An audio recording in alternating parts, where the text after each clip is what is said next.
Á undanförnum dögum hefur skapast mikil umræða lyfið Ivermectin. Eftir að Jón Ármann Steinsson var hér í þættinu hjá mér og sagði frá því að hann hefði læknast af fjórðastigs krabbamein með notkun lyfsins. Ég lagðist í heilmikla rannsóknarvinnu til þess að kynna mér málið og fékk til mín viðmælendur hér í dag sem eru tilbúinir til að ræða þetta mál. Þetta viðkvæm umræða og ég hef því ákveðið að lesa innganginn, svona rétt þess að setja ykkur inn í hvað þetta snýst þetta mál. En saga Jóns Ármanns langt frá því að vera einstök því að Mel Gibson, leikarinn frægi, sagði frá því í viðtali hjá Joe Rogan að 3 nánir vinir hans hefðu læknast af fjórðastigs krabbamein með því að nota Ivermectin.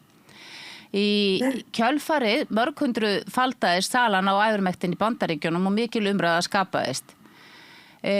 Fjölmargar svona rannsóknir hafa verið gerðar svona á síðustu mánuðum og árum notkun þessa lyfs. Það eru kallað tilfellarannsóknir eða state case studies og svona margar einstaklingsfrásagnir þar sem læknar greina frá því frá einstaklingum sem eru langt gengnir með krabbamein sem að hafa óvænt náð bata með því að taka inn lyfið.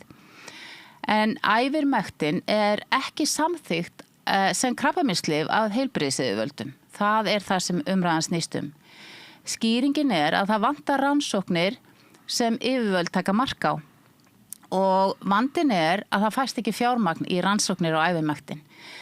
Því að lyfið gömul uppfinning og einkalyfið útrunnið. Lyfjafyrirtækin sjá sér ekki hagnaðarvon í því að rannsaka lyfið og í rauninni má færa því líkum að lyfjafyrirtækin myndu tapa stórlega á því ef ódýrt lyf fyndist til þess að lækna krabbamein. Nú hefur risið upp alda, óánægju radda þar sem læknar, vísindamenn og sjúklingar vekja athygli á hagsmunum lyfjaframleiðenda séu ráðandi í heilbrigðiskerfinu. Hér á landi heyrast sögur af læknum sem hittast í leyni til að ráða ráðum sínum. Læknar sem upplifa þöggun, sitja undir ásökunum frá embætti landlæknis og ekki síst vegna þessa lyfs, Ivermectin. Þetta því stórt mál sem við ætlum að ræða hérna í dag og snertir okkur öll. Og gestir mínir eru Jón Ármann Steinsson sem sagði fyrst frá þessu fyrir stuttu að hann hefði læknast af fjórðastigs krabbameini og Guðmundur Karl Snæbjörnsson læknir sem tilheyrir alþjóðlegri hreyfingu lækna og vísindamanna sem hefur gagnrýnt stefnu heilbrigðisyfirvalda og ráðandi stöðu lyfjafyrirtækja og kallar eftir óhlutdrægum rannsóknum og opinni umræðu. Og ég ætla að byrja á því að beina orði mínu til Jóns Ármann sem staddur í Króatíu og fá að heyra fyrst hvaða viðbrögð hann hefur verið að fá við því að hafa sagt opinberlega frá þessari reynslu sinni að þessu lyfi. Hvað segirðu, Jón? Já, við heyrum í mér núna, spyrir. Já, við heyrum vel í þér og sjáum mig líka því ég sé ekki neitt, en það allt til að ég skal segja. Þú sérð okkur ekki, ok. Ekki augnablikinu. Þú lítur vel út hérna á skjánu hjá okkur og við erum bara spennt að heyra í þér. Ég hrifin af blómunum sem eru bak við þér líka. Heyrðu, ég skal segja þér, ég hef fengið ótrúlega viðbrögð og sum verði að segja hafa fengið dálítið á mig. Önnur hafa verið meira gleðiefni, en fólk forvitið, fólk hringir af því að það á kannski ættingja eða sjálft með krabbamein og ég náttúrulega bara sagt, ég ekki læknir, ég get bara sagt mína eigin reynslu og þið getið kynnt ykkur þetta þarna, en það eru mjög erfiðar aðstæður þarna úti fyrir fullt af fólki sem vildi geta náð í þetta töfralyf, skulum við kalla, og vildi sérstaklega fá vitneskju, fá upplýsingar, fá eitthvað svona landfast til þess að geta tekið upplýsta ákvörðun, skulum við segja, hvort að ég prófa þetta lyf, nota þetta lyf eða gera eitthvað annað, en það algjörlega svart gímald í læknasamfélaginu hvað varðar vitneskju, þekkingu og reynslu af þessu. Þannig að það hefur ekki neitt til þess að segja sér frá svona hlutum nema amatöra og það sorgin á Íslandi í dag. Hvernig fékkst þú lyfið upphaflega? Út af því að nú heyrum maður að læknar þori ekki að skrifa upp á þetta lyf hérna á Íslandi? Já, sko, ég fékk upprunalega sent frá Bandaríkjunum öllu heldur þegar ég sagði fjölskyldunni að ég væri komið þetta mein, að þá tók sonur minn sig til og keypti í apóteki, beint bara ég held að það hafi verið Walmart, keypti Ivermectin og ýmislegt fleira, svona repurposed drugs eins og þau kallaði það sé að lyf sem hafa verið ætlað að gera A en eru notuð núna til þess að gera B. Og hann kom með þau heim til Íslands í farangri bara, þú veist, og mögulega hefur hann brotið lög svoleiðis, ég veit það ekki. Karl veit kannski meira um það en ég. En ég fekk þessi lyf og ég tók þau og það tók mig svona 2 mánuði að ná mér frá því að vera bara grár og guggin orkulaus og mikið sem gæti ekki neitt, yfir í það að bara vera svona nokkuð normal heima hjá mér og 3 mánuði liðu og ég var bara frábær. 4 mánuði liðu og ég bara, þú veist, eins og ég hafði aldrei orðið veikur. Þetta er sagan mín með þetta lyf. En ég var með önnur lyf með því líka. Mebendazole, berberin og ýmislegt fleira. Smálegt. Hvernig hljómar þessi reynsla Hans Jóns Ármanns fyrir þig, Karl? Hún hljómar mjög kunnulega. Ég er nú verið að feikta við þetta kannski síðustu árin. Þannig að ekki sjálfur, en kannski veitir mér ekki að því. En þetta er bara frábært að heyra og ég bara, veist, æðislegt bara Jón Ármann skyldi hafa komið þarna fram og það hafa nokkri aðri komið fram hér á landi. Já. En þöggunin er ansi mikil hérna eins og komst að þarna og það er hérna. Eigum við að tala fyrst um það, því að það er kannski, þú veist, ég komst að því að það hafa verið gerðar rannsóknir sem að sýna mjög góðan árangur og þú kannski svona aðeins kemur inn á það með mér. Það er nýbirt rannsókn sem er í ritrýnd í svona virtu læknatímariti, það sem er verið að sýna mjög góðan árangur á stórum hópi fólks. Kannastu við það? Já, 84% árangur. 84% árangur í þeirri rannsókn. Það verður að viðurkennast að þó að við séum kannski með ívermögnin sem hefur verið í 20 ára og hvað er cirka 40 ár sem er lyf sem að nota við ýmsum sjúkdómum fyrir menn. Mjög alvarlega sjúkdóma, nokkra alvarlegustu sjúkdóma plánetunar. Sko að þá og hafa rannsóknir samt staðið yfir á þessu í, ég held þessi 10-15 ár orðið núna og við erum með yfir 6.000 rannsóknir þannig að það er ekki á krabbameini fyrir ekki en svona á öllum fjárunum skulum við segja og en ég veit ekki hvað við getum sagt þó að ein rannsókn komið fram, ég er búin að kíkja á hana, það fer svona eftir hvernig aðferðafræðin er og hvernig það er gerðar. En þú komst að því þarna áðan að það eru svo kalluð anekdótal eða case studies og einstaka sjúklingasögur. Það kemur af því að lyfjafyrirtækin hafa engan áhuga á þessu og forðast náttúrulega og reyna að bæla þetta niður og það eru vel þekktar margar sögur og jafnvel rannsóknir sem þeir hafa verið að framkvæma. Þannig að baráttan er mjög hörð og erfitt raunverulega, þannig að í flestum tilfellum erum við með þúsundir og 20.000 einstaklinga sem að fara í gegnum þetta, svo kallega anekdótal eins og við kallum, en það er bara orðið svo mikið að þetta er orðið kannski mikilvægara heldur en bara sumar hverjir rannsóknir, en það er rétt, það er þarna ein rannsókn sem hefur komið fram, ég alveg nægilega hrifin af aðferðafræðinni en þetta er bara lofandi eins og allur árangur annara þessara 20.000 sem við höfum allan heim og hér á landi líka, ekki gleyma því. Jón Ármann, velkomin í hópinn. Já, takk fyrir það. Er þetta stór hópur af fólki sem þú veist sem er að nota þetta efni? Ég ætla ekki að fara að gefa óþarfa höggstaf á mér til þess að það verður ráðist á mig fyrir það. En það er búið að taka mig leyfið, starfsleyfið, þannig að ég kannski hef ekki tapan innu en já, það er ansi margir hér og ég held ég hafi alla sinnt öðru heldur en núna síðustu árin. Eftir að COVID svona gafst upp eða umræðinu það minnkaði þá hefur það nánast eingöngu verið krabbamein. Og vilt þú segja mér sem erfiðustu típuna því miður, þetta eru 3. og 4. stigs. Já. Viltu segja mér hvað það þýðir sem Jón Ármann er að upplifa út af því að nú þekkjuru hans sögu, hann greinist þarna með blöðruhálskrabbamein og þegar hann fer í aðgerðina kemur í ljós að meinið er komið í hrygginn á honum. Dreifist í hrygg og víðar, já. Og þá kallast það 4. stigs krabbamein sem er sagt ólæknandi, er það ekki rétt? Jú, sko, við skulum tala kannski frekar það sem erfiðasta stig, eiginlega lokastig. Já. Þetta lokastig krabbameina og þannig að horfurnar var nokkuð búið að nefna líknardeild við þig, hérna Jón minn. Jú, ég átti að fara á líknandi meðferð. Það var 4-6 mánuðir. Já, sko, það þetta er eiginlega klassísk gangurinn og hérna eitt innskot bara að bara fólk fá ekki einhverjar missugmyndir. Þetta er náttúrulega bara töfralífið eins og ég hef séð það gegn öllum mögulegum sjúkdómum en þegar við komum á 3. og 4. stig þá er ekki þar með sagt að það sé hægt að lækna alla þar. Við skulum halda vonunum en þetta er mjög lofandi og auðvitað mæli heiklust með því. Það er ekki spurning. Það virðist ekki heldur hafa aukaverkanir. Það er til, sko.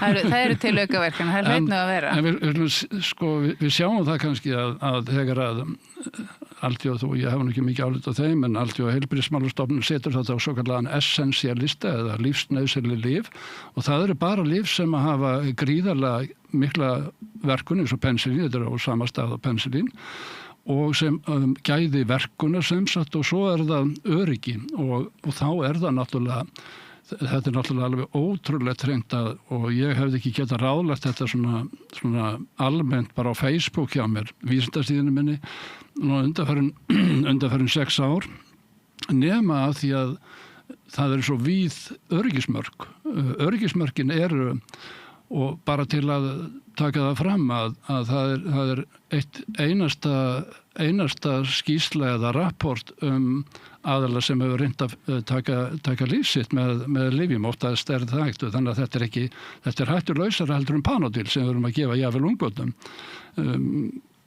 fyrirgefur langlokuna en þeim einstaklingi sem reyndi þetta 16 ára stelpur sem reyndi að taka líf sitt að hún var óskrufuð eftir 3 eða 4 daga á nokkur að meina þó hún hafi störtað öllu glasun í sig. Sko, öryggið er ótrúlegt. Það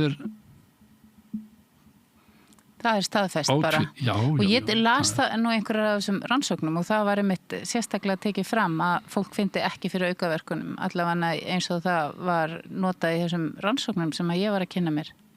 Já, en núna verðum við ofta að gera ráð fyrir því að þeir sem eru með 3 og 4 stigs að þeir eru á öðrum lyfjum og jafnvel krabbameinslyfjum líka með og það eru til aukaverkunar og niðurbrot og annað slíkt að það getur skarast á þarna þannig að getur þurft að það þarf að fara því með gát líka þó að það sé kannski öruggast nánast öruggar heldur en öll laususölulyf jafnvel í apótekunum að það er ágætt að fara með það sem heitir lyf.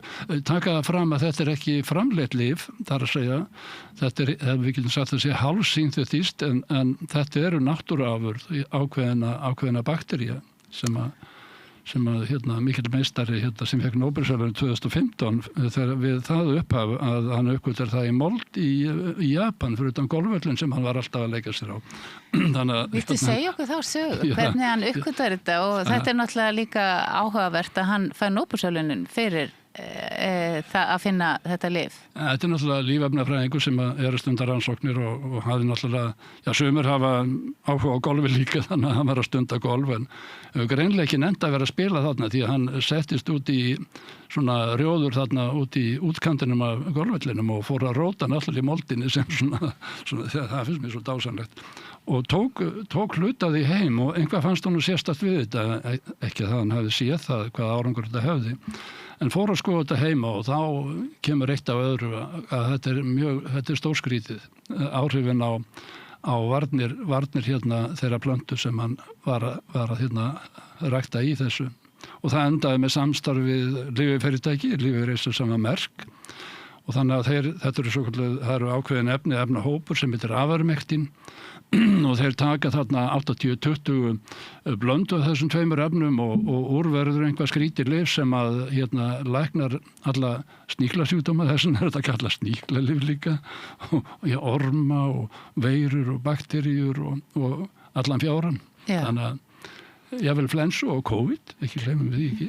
Geturðu útskýrt akkur þetta lyf virkar svona? Þú ert að búa til þarna ferðaflokk held ég til að fara í það en það er ótrúlega fyrir svona að nörda sem hefur helst sér onni þetta eins og mig að þetta er náttúrulega bara ótrúlega falleg saga. Eitt skemmtilegt við það sem að lyfjafyrirtækið gat gert á þessum tíma, það er sko á þeim tíma vorum við með í svona hitabeltislöndum bæði Afríku, Asíu, Suður-Ameríku, það sem er svona hitabeltis loftslag það er að þá voru ákveðin svæði sem að það virkaði þannig á foreldrunum að litlu börnin kannski nokkur ára voru kannski leiðandi sína foreldri sem voru 30-40 vegna þess að þau voru hætt að sjá og þetta orðin halvblind eða alblind. Þannig að það komi ljós að þetta er kallað onchocerciasis eða árblinda stöndur líka, á Íslandi er kallað og það dugði bara 12 milligram tabla eins og þú tást eða eins og margir taka, 12 milligram einu svona ári, ein tabla ári. En það sem var, og sko það er óendanlega skrítið alveg allur ferillinn vegna þess að við sjáum að það verður að taka eina töflu einu svona ári en verkurinn er vel best eftir 4 mánuði og skýrðu þá út frá svona lyfjalögmálum eins og við lærum í læknisfræði hvernig það geta átt sér stað þegar það er löngu horfu og blóði þetta olli mér hugarangri á pælingum í meir en 1 ár þá ég komst á lausninu. Ég ætla ekki að segja hana hér, hún er það frábær, það er alltaf löng saga bara. En þetta er og náttúrulega strax þá var þetta kallað töfralíf því að vissu ykkur að merk á þeim tíma þá var svona sjónamið öðruvísi gagvart öllum gróða en þó hann væri til staðar þeir vilja náttúrulega í þessu til þess að græða það er hann að vera óskynsamlegt en þeir gáfu lífið og gáfu lífið til svæða sem er náttúrulega bara gríðarlega höfðingslegt en það er annað heldur en það gerir í dag en þetta var annar forstjóri sem að réð þá. Hvaða ár er þetta? Við erum að tala hvað er 1900 kannski 70 eða einhvað svolítið kringum það. Þó er ekki alveg að fara en við erum búin að sko fyrir menn er þetta búið að vera á einhvað 40 ár og það er að segja markaðsett fyrir menn náttúrulega verið að byrja með dýrin og við prófum þetta yfirleitt á svona rannsóknardiskum eins og Osuma sem að Omura sem að Japanin sem að uppgöftu þetta með Campbell hjá Merck þeir voru náttúrulega eiga fyrst og fremst við þetta bara með frumur á frumudiskum eða petridiskum eins og við köllum ætisdiskum. Svo fer þetta út í dýrin rannsóknirnar og svo fer þetta út í mennina þannig að fyrst var þetta alltaf eins og þegar að vera að reyna að tala þetta niður þá var alltaf að tala dýralíf eða ormalíf eða hestalíf Já. En hver er svona út af því Pensilín líka nota fyrir dýr þannig að við gætum satt bara lítið hestalífið pensilín Þetta er svo sérstakt og mér finnst nú heiður að fá þig hingað í viðtal út af því að það er þú veist svo mikið þetta og ég er náttúrulega þess vegna að pumpa þig þetta þú útskýrir þetta fyrir okkur sem hefur búin að heyra talað þetta lyf í mörg ár og það er ekkert langt síðan ég var með einhverja pest og ég sagði eitthvað allir því ég kom með COVID og það var einhver vinur mér sem rétti mér 2 svona töflur Þannig að Jón Ármann, ég á 2 hvað er það? Ég sá skrifar á Facebook í morgun að þær væru meira virði þessar töflur heldur en gull. Það er sko íslenska verðskráin er svoleiðis komin út úr kortuna því að það er búið að verðstýra þessu af markaðnum með öðrum orðum. 1 pilla, 12 milligram kostar 12-14. Jón, má ég aðeins koma með einskot þarna? Sko þegar ég fór með ríki fyrir dómstóla út af yfirmektinu upp að fá að skrifa það að þá gáfur í markaðsleyfi ég var búin að bjóða markaðsleyfi og við hefum getað selt þetta á 80-100 krónur stykki 12 milligrammin sko með það tilboð sem ég fekk frá Innlandi og víðar pointið er það þegar að þeir voru að fara fyrir dóm að þá gefaði markaðsleyfi með ofurálagningu halda áfram fyrir gjöðum en sem sagt þetta lyf kostar 50-70 sinnum meira heldur en jafnmörg milligram af gulli á heimsmarkaði. Og sko ég er ekki að ýkja. Þú fer í apóteki og biður 12 milligram af æðurmektin. Það kostar 12-14.000 kall. Þú sem sagt þá með 12 milligram fyrir þetta tæplega 100 evrur skulum við segja. síðan ferðu og kaupir gull, þá sem sagt, ef þú ætlar að kaupa 12 milligram af gulli, þá kostar það 242 krónur. Þannig þú sér hvað munurinn rosalegur. En hvað heldur að valdi því að það verið að verðleggja þetta svona? Því að kannski í fyrsta lagi eins og þið segið þá ekki hægt með góðum úti að fá þetta á Íslandi út af því að það skrifar engin læknir upp á þetta því að þeir hafa verið að missa starfsleyfið þegar ekki... ekki nokkra miljardamæringa hef ég skrifað þetta upp á þess að það skipti ekki neinu máli. Já, peningalega séð, skipti það, Þetta er náttúrulega ófært fyrir fólk. Fyrir ekki að Jón minna, ég greip fram í fyrir þér. Ég ætla að klára setninguna. Sérðu hvað munurinn rosalegur á því hvernig þetta var fyrir COVID og núna eftir COVID. Fyrir COVID, þá var þetta, sko, ég held að menn hafi fengið pilluna á 40-50 krónur eða jafnvel minna. Eins meira, það breytir ekki öllum, það rétt, það var gríðarlegur munur. Já, en sko, af hverju þessi munur? Hann af viðskiptalegum ástæðum? Nei. Hann af einhverjum ástæðum út af því að þetta sé svo hættulegt lyf? Þetta ávanabindandi? Þetta svo fíknefni? Þetta allt í ópíóids? Ég meina, þetta dýrt í framleiðslu? Eða hvernig? Nei, þetta ódýrasta sem þú getur fundið. Þetta bara... Þú veist, meira að segja indverðir að það tekur ekki eins og að setja aukaefni sem vegna þess að þau eru dýrari heldur en lyfið sjálft þannig að þú fær nokkuð öruggu með að kaupa frá Indlandi jáfnvel. Ég hefur í sambandi við marga þar.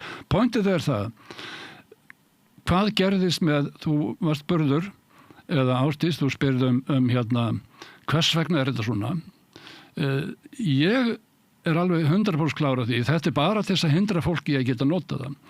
Sko í lögum, til dæmis 2020, hausti þegar ég var að reyna að skrifa upp á þetta, að byrja það, að sko þá var ívermektin bannað.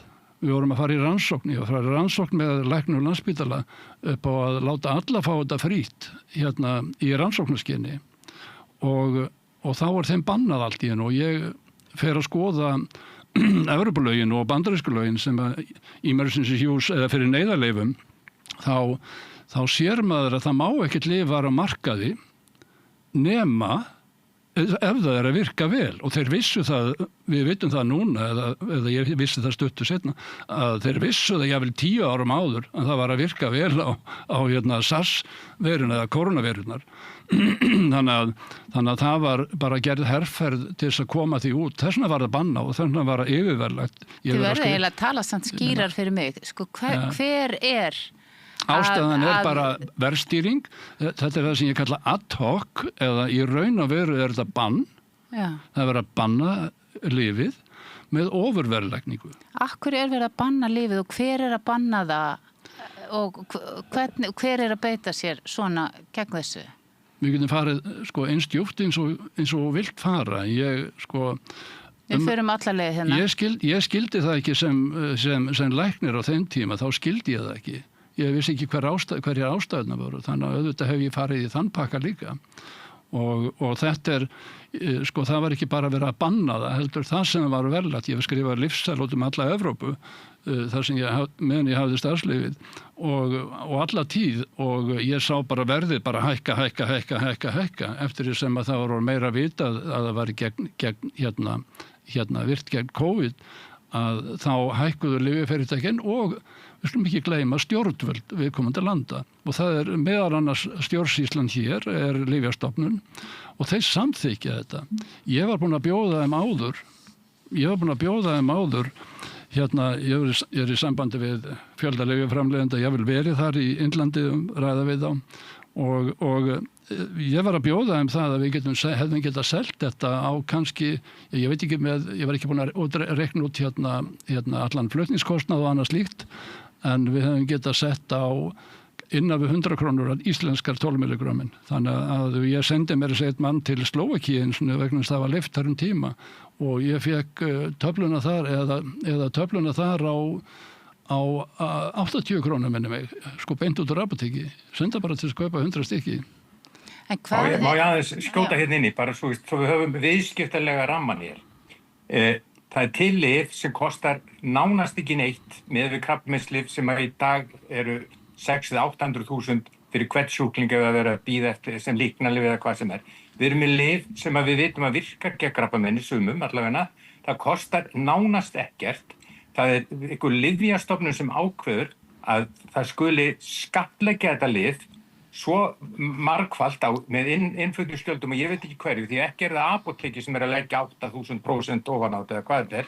Þetta er meðvituð ákvörðun heilbrigðis yfirvalda að verðleggja lyf sem að fólk vill nota. Verðleggja það út af markaðnum.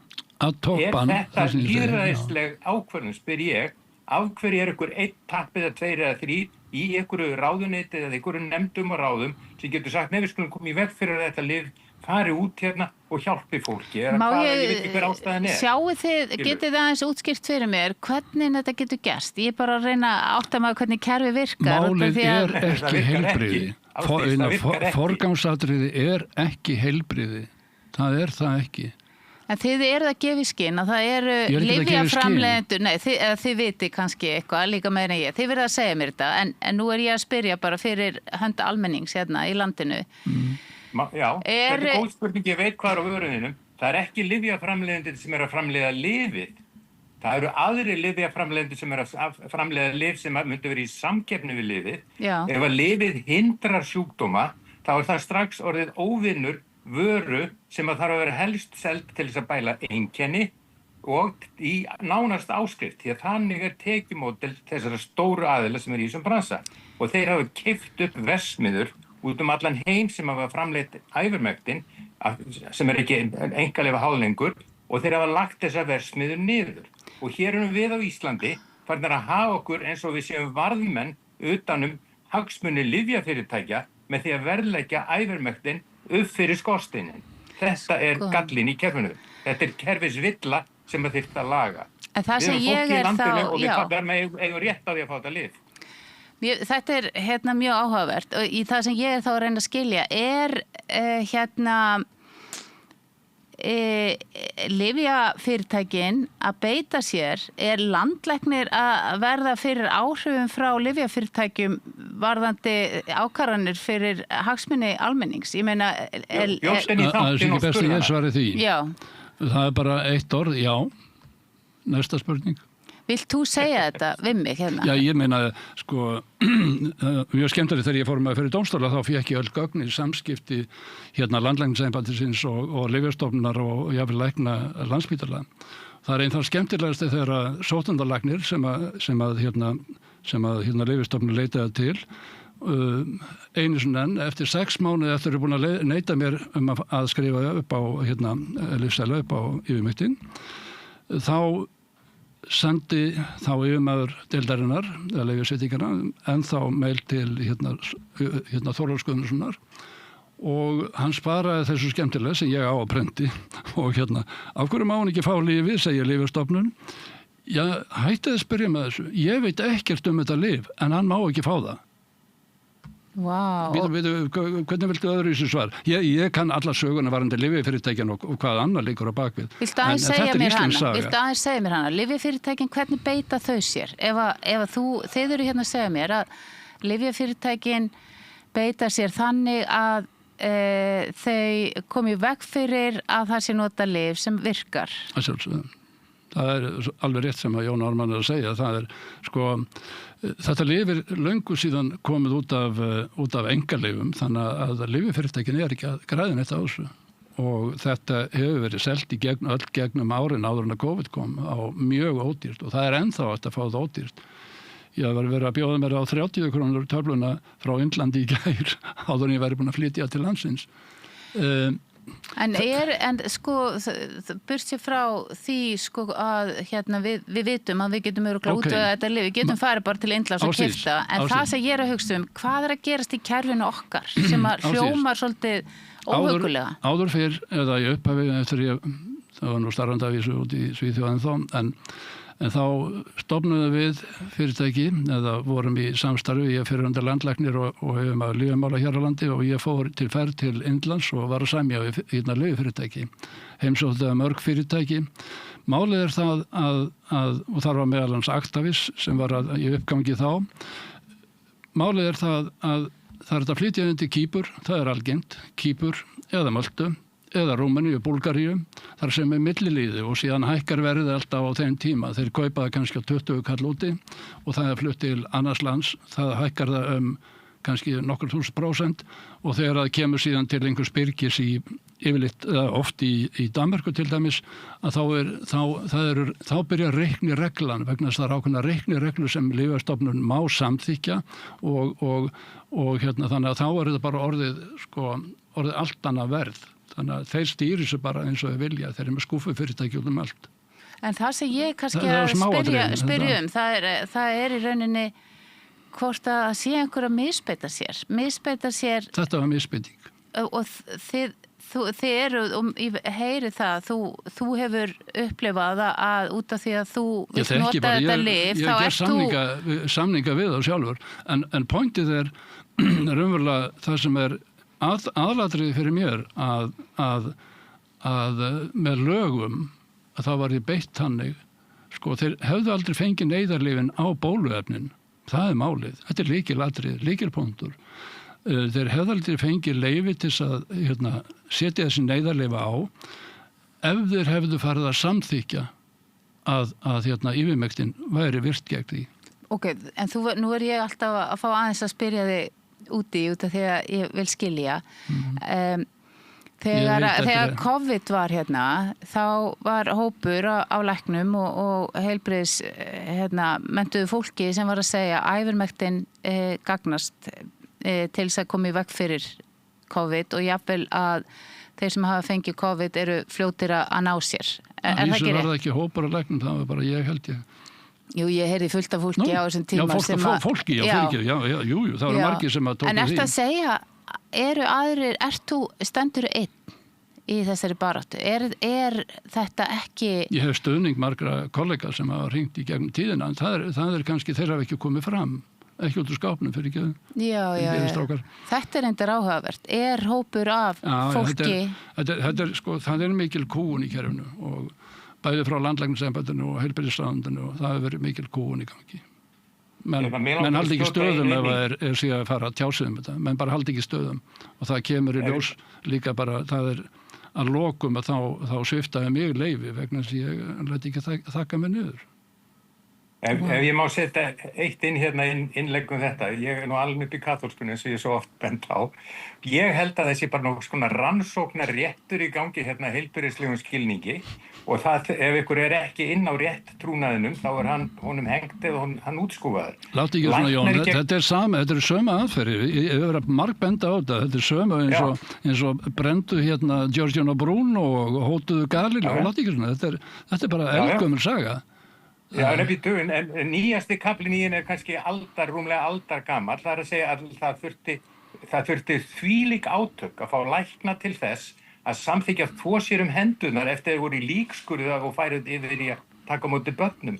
Og það þurfti að sanna bókstaflega með átökum. Já, hann var settur á geðverkarhæli, hann Sammelvæs, þetta er einn af þessum þekktu sögum. Og við erum að fara í gegnum annað eins núna, að þetta er átrúnaður vegna þess að lækna samfélagið og lyfja framleiðenda samfélagið haga sér eins og költ, þeir vinna í einu og þeir vilja helst ganga allir í takt og ef gengur úr takt þá passar hann ekki inn í, það er alveg eins og albinóin í dýrahópnum, hann er drepinn vegna þess að, þú veist, bara náttúrulögmáli. Þetta er það samúður að horfa á En nú þekki ég fullt af læknum og ég veit að það er fullt af skynsömu fólki og fólk sem er virkilega vel meinandi og nákvæmlega, og það er þess vegna sem ég reyna að skilja akkur þetta er að gerast þegar þeir eru að segja að það sé þessi þöggun og fólk þú er ekki að vinna með sína bestu vitneskju. Ásdís, það þarf dálítið meira heldur en bara vitneskjuna og kjarkinn til að ganga fram og fara gegn öllum sem eru nú þegar að fylgja liðinu. Það gera menn ekki vegna þess að þeir eru að setja atvinnuna sína og margt on the line til að gera það. Það er betra að bíða og láta þetta gerast að sjálfu sér. Læknar vita þetta, þeir margir og læknar ég farið inn til læknir sem fengi ráðleggingu og maðurinn fór í panik þegar ég fór að segja að ég var að fara ráðleggingu út af þessu sem hann tengt skrabbamein og ég sá það bara á hann, hann fór bara í skoði í tölvunni. Þetta er maður sem vissi allt. En ef hann hefði farið on the record að hjálpa mér með að fá lyfin sem ég vildi fá á Íslandi, æfirmöktin meðal annars, þá hefði hann lent í vandræðum. Þess vegna þurfti að fara út til útlanda og kaupa þau þar og smiklaði minn Evrópubandalag. Mér langar þá að fá nánari einhvern veginn mynd af þessu út af því að ég held líka að það séu hjá lyfjaeftirlitinu og hjá landlæknisembættinu sé gott fólk sem vilji auka heilbrigði og komi veg fyrir að fólk deyja og krabbameini.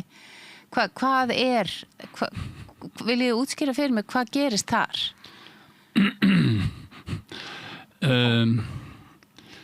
Já, það náttúrulega efni Þetta svo spurning, ég veit það ekki, sko. Sorry. Ég veit bara hver afleiðingarnir eru, en ég veit ekki orsökina. Það efni í annan umræðuhóp, held ég. Það gríðarlega merkilegt og við höfum margar rannsóknir. Þetta hefur með hópefli að gera. Ég hef kallað þetta stundu vísindakirkjuna. Það erfitt fyrir marga að standa upp gegn hópnum og skera sig úr, eins og Jón kom svo sem að núna. Það eru þekktar rannsóknir sálfræðilega, þetta sálfræði hernaðar sem beitt. Þetta var mjög vel undirbúið. Þetta var ekkert að ske bara 2019. Þetta ég með rannsóknir frá bandaríska hernum, allavega frá 2010-11, þar sem við vorum að rannsaka þessi lyf og við erum á 1960 og 70 árunum, við erum fullt af sálfræði rannsóknur sem nákvæmlega að sýna hvað skeður. Og þetta var bara svo vel útfæri Milgram, Asch og fleiri rannsóknir. Þetta nákvæmlega sýnt hvernig það var að fara að þessu og það var gert. Og meira segja á fundum, meira segja á ráðstöfnum og meira segja 2 mánuðum áður en að yfirmöktin byrjaði. Það var Evin 201 í New York. Hver var þar? Það var hún náttúrulega og það var Bill Gates og þeir sem stóðu að þessu og allur heimurinn af vísindamönnum sem voru að undirbúa þetta. Og hvernig á að taka á fjölmiðlunum, við tökum það yfir og við þar að segja beitum þeim í þessum áróðri, við tökum stjórnvöldin. Þetta var hernaðaraðgerð, krakkar. Þetta var hernaðaraðgerð og hvernig, og við hérna á Íslandi sem höfum ekki her, hvernig eigum við að skilja það? Þetta var hernaðaraðgerð, þetta var rannsakað hernum í Bandaríkjunum. Ef ég má bara fara aðeins út fyrir samsæriskenningar og beint inn í heilbrigðis. Þetta ekki samsæriskenningar, nei, stoppaði núna, Jón. Ekki fara þarna. Þetta ekki samsæriskenningar, ég hef séð þessa samninga við bandaríska herin og lyfjafyrirtækin. Þetta ekki samsæriskenning í Guðanabænum. Ok, sleppum kenningu en ég er sammálaður, ég veit smávegis þetta en ekki nóg, en ég bara hugsa, það 1 eða 5 manns hér á Íslandi sem að ráða þessu, hvort þessi hægt að ykkur geti keypt æðurmektin beint frá versmiðju í Indlandi og selt fyrir skít og ekki neitt hérna en ekki á margföldu gullverði út úr apóteki fyrir heila þjóð sem vil fá þetta og svo getur verið vitnesku, hvað getur kallað miðstöð sem að deilir vitnesku þetta lyf, þetta nýtt á markaðinu og við getum frætt þjóðin þetta og hjálpa fólki sem að hringi mig grátandi og spyrjandi hvar fæ ég svona efni og Jón, ég er búin að standa í þessi 6 ár hérna. Á hverju þetta ekki? Kalli, segðu það. Nei, það engin einföld það engin einföld þetta var það vel undirbúið það voru stjórnvöld, það voru heilbrigðisyfirvöld, það voru fjölmiðlar það ekkert einfalt og þegar að fólk við tökum bara dæmi getur þú svarað með hvað svona 90% þjóðarinnar fellu fyrir þessum boðorðum, fyrirgefið boðskap frá stjórnvöldum, 90% láta bólusetja sig. Það öll þjóðin. Ég var að tala þarna nokkra sálfræði hernaðar rannsóknir sem voru gerðar á 7. og 7. og 8. áratúrnum í Bandaríkjunum. Þetta nákvæmlega það sem þeir vissu hvað myndi ske. Mér langar að taka það kannski í annari umræðu, hvernig þetta tengist út af því ég heyra þessi mál tengjast út af því að æfirmektin var, það voru einhverju læknar. Bæði fyrirbyggjandi og læknandi í sambandi við COVID. Já, ég hef ekki fengið flensu í 3 ár. Ég á æfirmektin. Já. Ég hef ekki fengið hálsbólgu, ég hef ekki fengið kvef. Það verður ekkert orðið verið að mér í 3 ár. Hætt að segja frá þessu, getur verið það ekki að svifta þig núna en Ok, já. En við langar kannski að ná utanum þetta út af því að það eitthvað í, sem sagt líka, þú veist, ég alveg viss að það í heilbrigðiskerfinu verið að vinna að svona almannaheill, það er verið að hugsa þetta í einhverju stóru samhengi, þú veist, að það er ekki nógu mikla rannsóknir til og við vitum að það er út af því að það fæst ekki fjármagn. Þú veist, þetta er líka svona vísindalega klemma sem við erum í að lyfjafyrirtækin hafa sko undirtökin í heilbrigðiskerfinu og það er, ég var nú að lesa mig til þetta í gær og ég vissi til dæmis ekki að lyfjafyrirtækin fjármagna lyfja eftirlit Bandaríkjanna. 85%, fyrir ekki þau. Þannig að það eru svo miklir hagsmunir. 86%.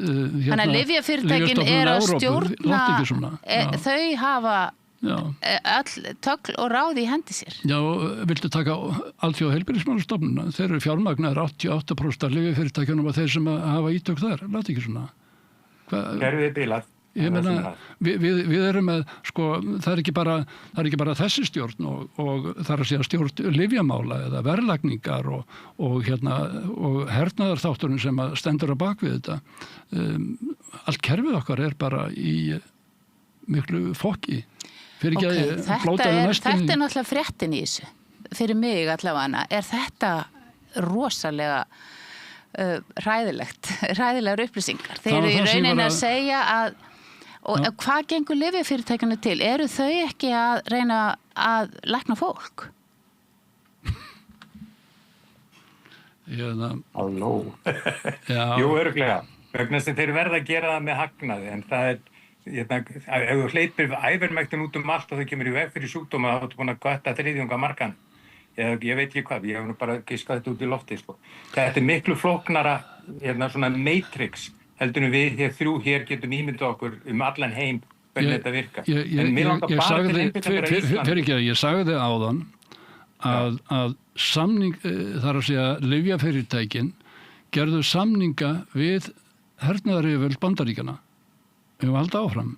Já, segðu. Þeir gerðu samninga og ég sé þessu samninga og það ekki lögfræðingarna sem hafa verið mál við höfum verið á fundi síðast í haust núna í Bandaríkjunum. Sko, þeir gerðu samninga, lyfjafyrirtækin, við skulum ekki vera að leggja mikla áherslu á hvað þeir eru að gera. Þeir eru undirverktakar við skulum tala í þessu máli, í varandi bóluefnin og stýringuna á þeim lyfjum sem að geta virkað. Það eru fleiri efni sem geta virkað líka heldur en yfirmektin, þó að það sé kannski allra stæst. Þetta eru undirverktakar. Þetta er bara leppar. Þetta er bara leppar hernaðar yfirvöldum Bandaríkjanna. Pfizer, Moderna. Farðu að kíkta á heimasíðuna hjá þeim og sjáum fjármögnuna. Það er fyrir ekki þeim. Já, og segðu mig hverjir það eru. Er hernaðaryfirvöld spurningin á móti, eru hernaðaryfirvöld að hugsa mikið þau eru með lífefnavopn?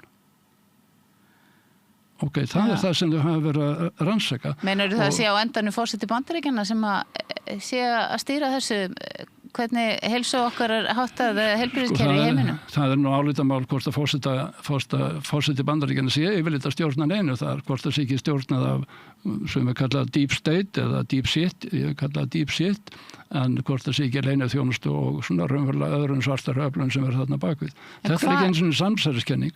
En ok, ég er alltaf að spá í hvað gengur þá þeim öflum til?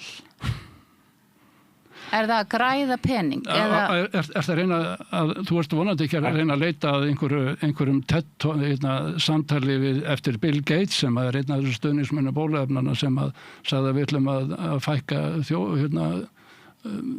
hvað heitir það, fólkinu í heiminum eða á World Economic Forum ráðstefnunni, sko, þetta fólk hefur sagt þetta opinberst og þetta er búið að vera á dagskrá ýmissa hópa, fyrir ekki, þannig er ég komin á samsæriskenningaplani og við vitum en þetta er því miður bara rétt líka.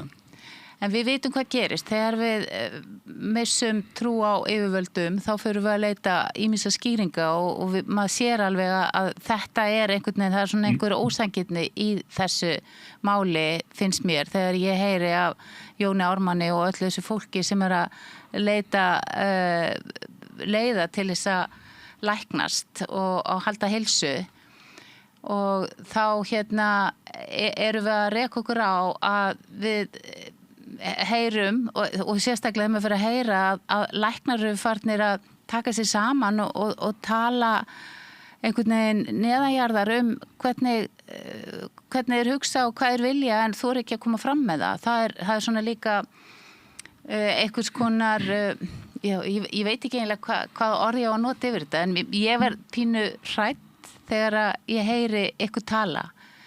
Ég skal hætta að tala. Nei, ég vil endilega... Lóðu mér að segja, Ásdís, nákvæmlega á þessum staði sem þættu held ég sé mikilvægt að nefna að við erum örþjóð. Við þurfum ekkert að fylgja stóru lyfjafyrirtækinu, stóru hernaðaryfirvöldum, stóru þessum hinnum til þess að ákvæða hvernig við skipuleggjum okkar lýðheilsu. Af hverju tekur ekki Alþingi sér til, stofnar þingnefnd til að skoða þetta mál þetta saklausa töfralyf, af hverju það margfalt dýrara en gull á Íslandi og gerir síðan eitthvað í því með löggjöf. Af hverju ekki? Ég spyr. Þetta ekki eðlilegt í litlu þjóðfélagi þykir okkur það væntum þegnana hérna sem ekki ást við krabbamein og ættu að geta haft möguleika á ykkur öðru heldur en lyfum sem að kostar fleiri 100.000 og gera ekkert fyrir það. Jón, ég er búin að halda fundi með fullt af þingmönnum. Ég er búin að tala fyrir velferðarnefnd. Ég er búin að hafa á þráðum fullt af þingmenn, tugi þingmanna. Förum aftur í samningin sem að ríkisstjórnin, þar að segja þegar Katrín var við völd. Nokkrum mánuðum áður heldur en að bóluefnin eða niðurstaða þegar kemur, þá gerir hún samning. Fóru til London, eins og Artrúður á sögu segir, fór á rauðurskónu sín til London og gerði samning. Hvaða samningur er þetta? Þetta er leynisamningur, þetta er viðskiptasamningur milli ríkisins Íslands og lyfjafyrirtækjana sem eru leppar undirverktakar hernaðarbandalags Bandaríkjanna. NATO var þar inni, Boris þar, sem gerir samninga þessi lyf. Og það var ekki eins og vita hvort það var einhver árangur á þessu. Síðan kemur í ljós að það var engin árangur. Það var neikvæður árangur sem það heitir, þegar það skadar meira heldur en að gerði ekkert gagn þess að venda eitt eða neitt. En það gerð samninga þetta og þessi leynisamningur sem ég kalla, hann er ennþá geymdur í Alþingi og bannað að fólki sjá nema það sé búið að klæða sig helst bara á nærpersóna minn og enga síma með sér og ekki skriffæri.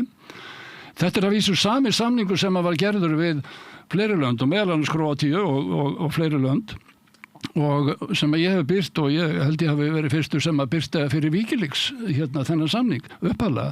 En þetta er, á hverju er þessi leynd og við erum að tala um Alþingi. Við erum að tala um það sem þú varst að reyna að tala. Við erum búin að tala um það, ekki bara ég.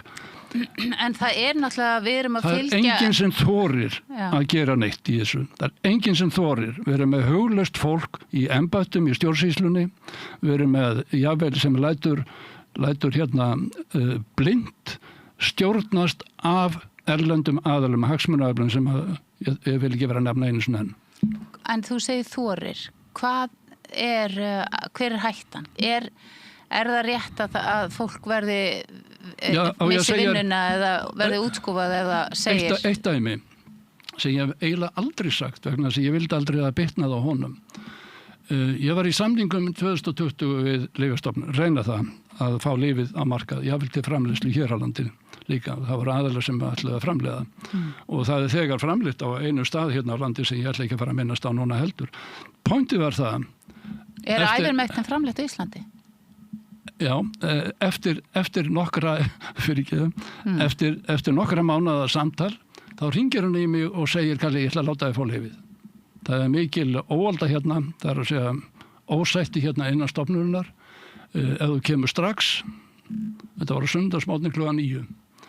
Ef þú kemur strax með samning hérna að þá læti ég fá lyfið. Þetta var yfirstjórnandi þeirra mála, lyfjasveitingana. Daginn eftir þá var búið að röggan. Ég minni það vissi enginn það. En eins og lögfræðingarnir mér, ég þekkjur það sem margar lögfræðinga. Viltu segja nafnið á þessu manni? Nei, ekki núna, því miður. Það var forstjóri lyfja eftir þessu? Nei, ég vil ekki fara nánar út í það. Ég hef ekki sagt yfirleitt frá þessu nefnum bara mínum nánustu vinnum. Pointið er það, eini sénsinn að þeir vissum það vegna þess að hann sagði að það var enginn sem myndi vissa þessu. Þetta, sögðu lögfræðingarnir, Við tökum allir símana, hættu í fundunum, stoppum aðeins, allir með símana fram, þú ert hleraður. Og þetta var ekki fyrsta sönnum þeirra. Það að hlera símana, hvernig þið vissi Lyfjastofnun og rakan strax? Hvernig vissum það öðruvísi? Þetta er rosalega saga. Nei, ég er sko, þetta er bara ferlið allt saman. Ég meina, akkur heldur það að vilja fangelsa mig í 6 ár. Þeir reyndu tvisvar, fórum eftir lögreglukæru fyrst. Ég lendi þar í yfirheyslum og vini mínir, góður vinur.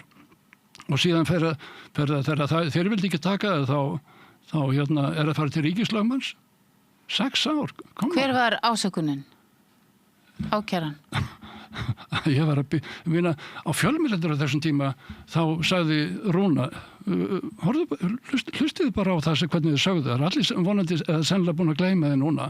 Þá var ég sagður að vera að byrla eitri í fólk. Come on. Með því að gefa þið afurmettin? Já, með því að tala fyrir því. Já. Eitur byrlari, ég gerði grín að því og var vegna, eitur í glasinu, ég var eiginlega með svona genie, er ekki genie í glasinu, þetta var svo fáránlegt og fólk haga sér svo, það var heilaþóttur í gangi, krakkar. Já. Ég talaði þarna nokkra heilaþóttar, sálfræði, rannsókn sem var að gera, það var heilaþóttur í gangi, það voru stjórnmálumenn, það var öll stjórnsýslan, Alþingi, ég var að tala samningi sem ekki eins og verið birtur ennþá. Þvílíkt rugl. Þú ert búin að lenda í rosalegum málum. Þú ert læknir sem ert að vinna þína vinnu eins heiðarlegu mögulega getur og þú ert að lenda í svona eins og þú, hvað er þetta að kalla? Eins og svona... Ég ætla ekki að fara að tala að þeir eru búin að tæma bankareikningina mína. Ég meina, það er fullt af öðrum hluti, veistu, þetta er ekki saga til næsta bæjar, þetta er bara tótal rugl búið að vera. Hverjir eru þeir í þessu máli? Þeir, stjórnsýslan. Stjórnsýslan íslenska er að misbeita sér með ýmsum hætti. Sjáðu landlæknisembættið, sko, fólk sem leggur svo lágt, ég sagði þið áðan mjög milt og sakleyslega. Þetta fjallaði aldrei neitt heilbrigði, krakkar, förum að hlusta.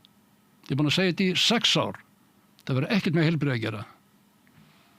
Hvað er þetta? Hvað snýst þetta? Ég ætla að lofa að segja það. Er ekki best að kalla það bara réttu nafni? Þetta snýst bara vald. Það eru margir sem vilja hafa vald yfir þessu sem að gerast. Það er ekki bara það.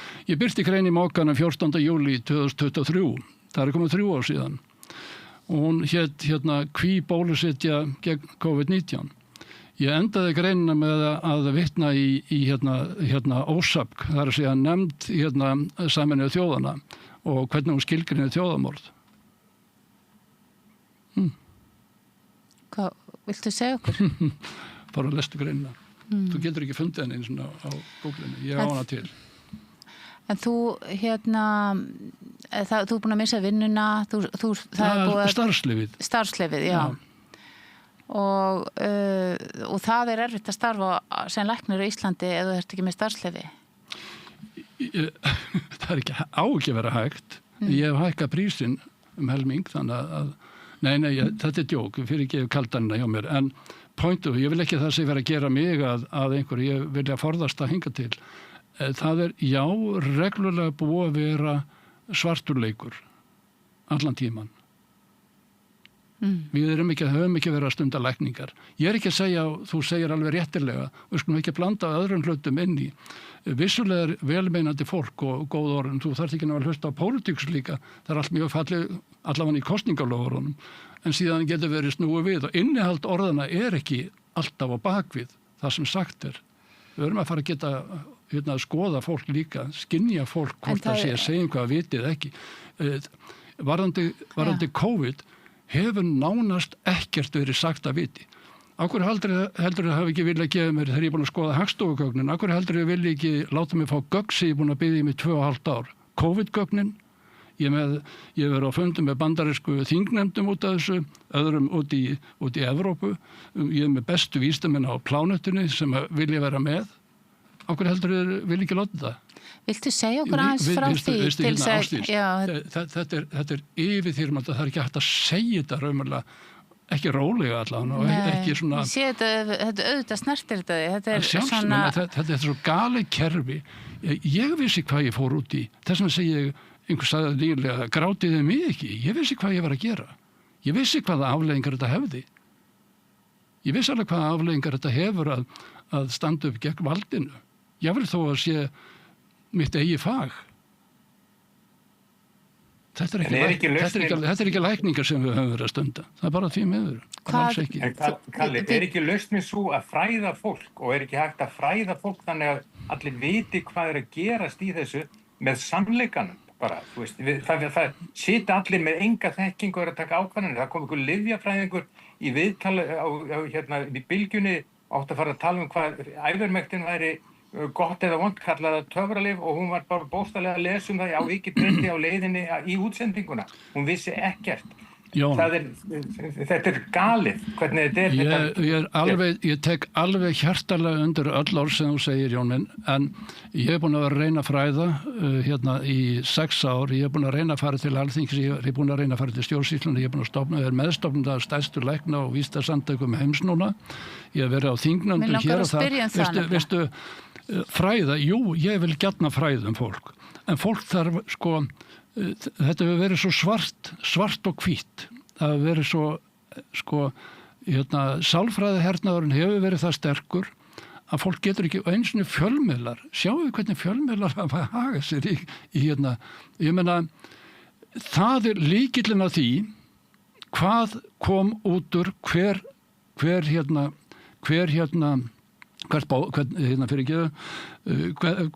gerðist raunverulega í þessum málum.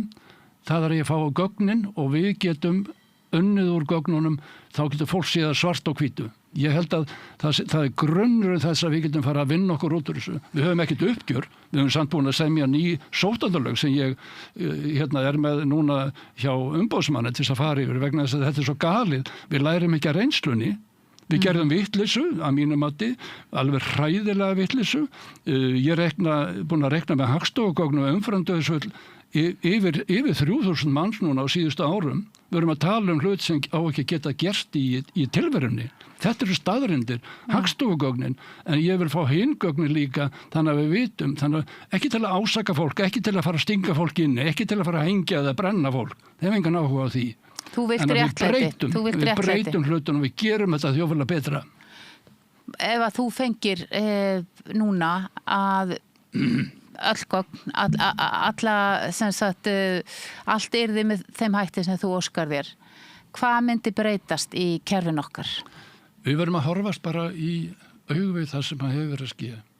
Það eru mjög slæmir hlutir sem hafa verið að ske. Við verðum einfaldlega að horfast í augu. Við náum ekki, þjóðfélagið nær aldrei, annars erum við áfram í blekkingunni. Ég meina, blekkingunni eða maður þá aðila í stjórnsýslunni sem að halda áfram þessari blekkingu.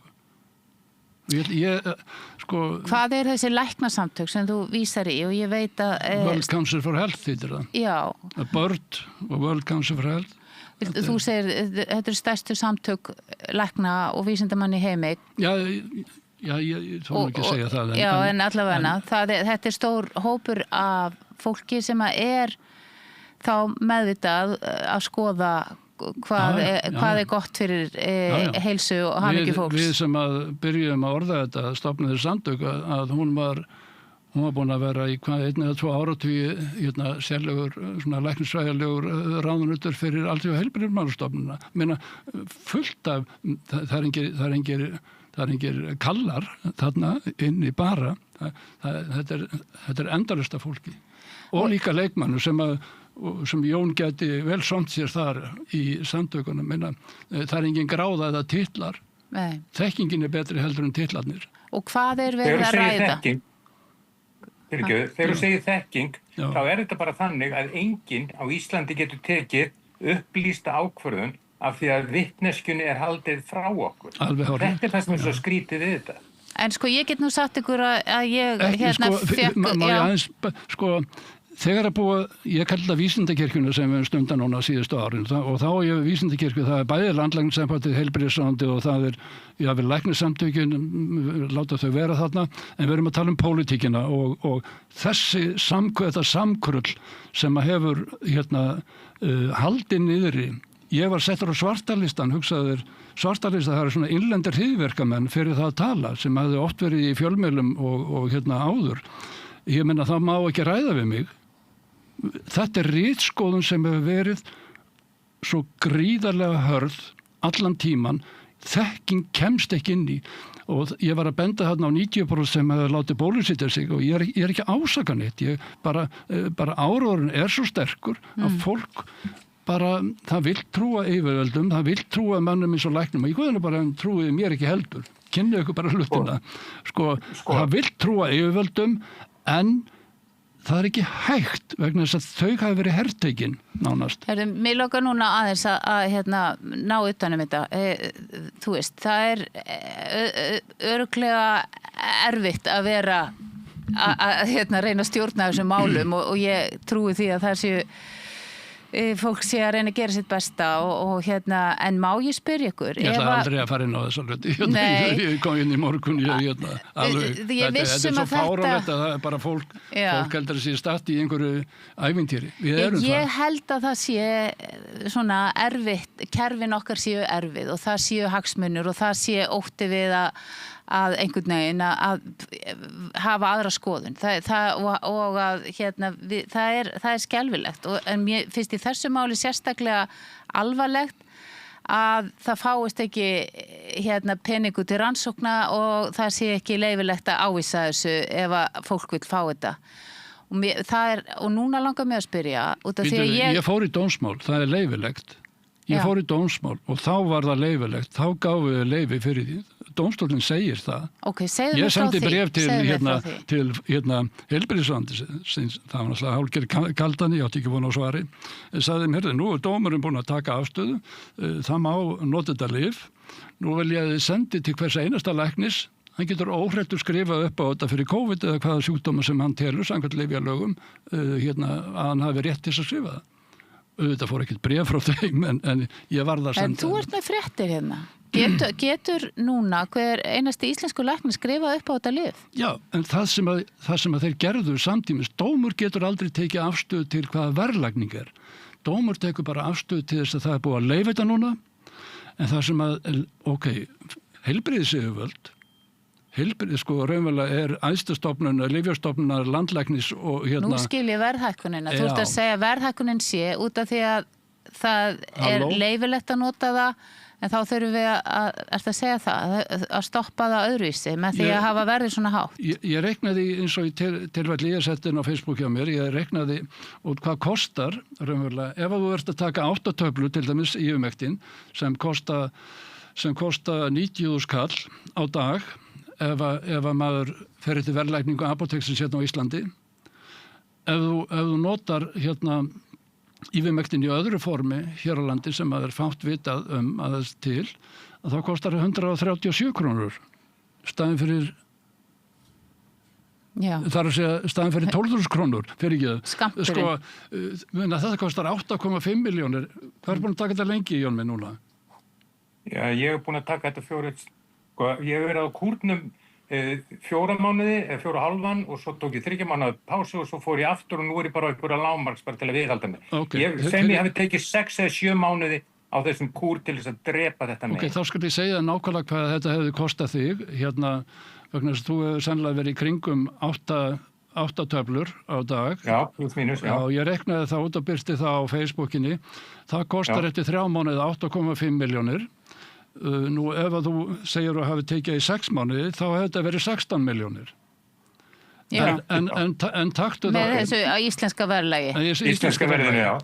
Og ef ég tek ódýra afbrigði sem ég hafði þarna til samanburðar sem er líka þetta nálgast hérna, ég bara þóri allir að segja það. Viltu segja okkur þetta? Þetta eru kannski fréttir fyrir okkur út af því að við klárum reikningsdæmi. Klárum reikningsdæmi, já. Það er 12 milligrömmin á 137 krónur. Og þetta myndi kosta, hvað ætla að kosti 137 sinnum 8 sinnum 90 daga, það er ekki með reiknum vel í öður. Nei. Já, þetta eru bara smápenningar, Þetta er cirka 90 skall fyrir 3 mánuði. En segðu mig núna... Þetta er 88 faldur munur, þetta er geggjum, sko. En sko, þannig stjórnunin. Já. Dómurinn segir það má nota það. Já. Heilbrigðisöföld bara viðurkenna þetta ekki. En þannig að það er verið að selja þetta á svörtu markaði. Ég var með betri samning við lyfjafyrirtæki erlendis. Ég get að láta þetta fara kannski 120 krónur. En hvaða máli skiptir það fyrir mig ef að ég greinist með krabbamein og viltu segja mér hvað ég á að gera? Við vitum að þessi lyf eru til hérna á svörtu markaði. Við vitum að það eru til rannsóknir, það er reynsla, það er þú ert tilbúin til að leiða mig í gegnum þetta. Viltu segja mig hvernig ferlið geti verið? Við höfum verið að gefa lyfið í 6 ár. Jável þó að þar að segja, ég sagði á hann að við fórum allavega að fara í rannsókn, þar var búin að svá fjárfesta. Það var eitt sem að hjekka á þessu þó að við fengjum í leyfi og þannig að við höfum gefið þetta í 6 ár. Það sem er erfitt með það er að þegar með varandi krabbameinina þau þurfa svo háa skammta og þá þurfum við, það er svo mikið þannig að við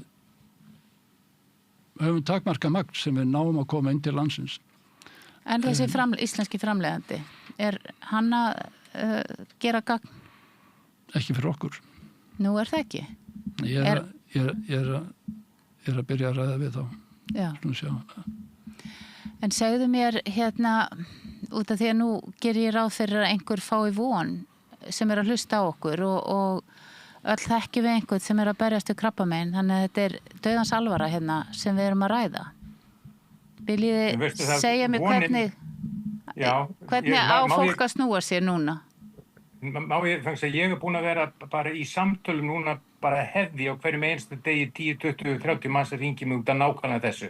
Hvar er vonin? Hún er hvergi innan íslenska heilbrigðiskerfisins. Ég sjálfur bara segi mína sögu. Ég hafði ekki efna á, gat ekki keypt á svörtu, gat ekki keypt í apótekinu. Ég þurfti að eyða 500.000 í að ferðast til Indlands til að kaupa mér svo ég gæti verið öruggur að fá ekki hennar fjanda aftur. Og nú á ég nokkur ára byrðir. Ef ég fer með þetta heim til Íslands og lappi gegnum tollan getur vel verið að vera allt saman hýrt af mér. Ég gæti með öðrum orðum drepist af því ég er að smygla inn lyfinu sem maður hefur haldið í með lífinu. Þetta þarf að laga þetta bara. Þetta er ekki heilbrigð skynsemi. Þetta er fáránlegt. Indland, halló, og við erum í íslenska, næstu bara, ég veit ekki hvað, 5. ríkasta landi heims með allt til alls. Og þetta er bannað. Ég alveg sammálaðist þar og Þetta er bara ljót saga Ísland. Ísland er frábært land. Akkur getum við ekki lagað þetta? Ástrali gerðu það, Indverjar gerðu það, Tælendingar gerðu það, Nýja Sjáland líka og fleiri líki. Bandaríkin líka eða hvað? Já, Bandaríkin. Og við sitjum hérna með það að þetta er verðlagt út af markanum og það er fólk að deyja. Og ég er ekki endilega að segja að allir myndu læknast. Ef að 1 af 100, 1 af 1000 læknast við þetta og allir hinir kannski fá ekki einhverja umgöngupest eða hvað þetta heitir, þá höfum við bara gengið til góðs. En hver er staðan? Enginn má fá þetta nema sé margfaldur milljóneri og getur hvað það eru 16 milljónum í kjör sem er ekki einu sinni öruggur með hvaða krabbamein við komum til allir borga 16 milljónir fyrir að læknast að krabbameini.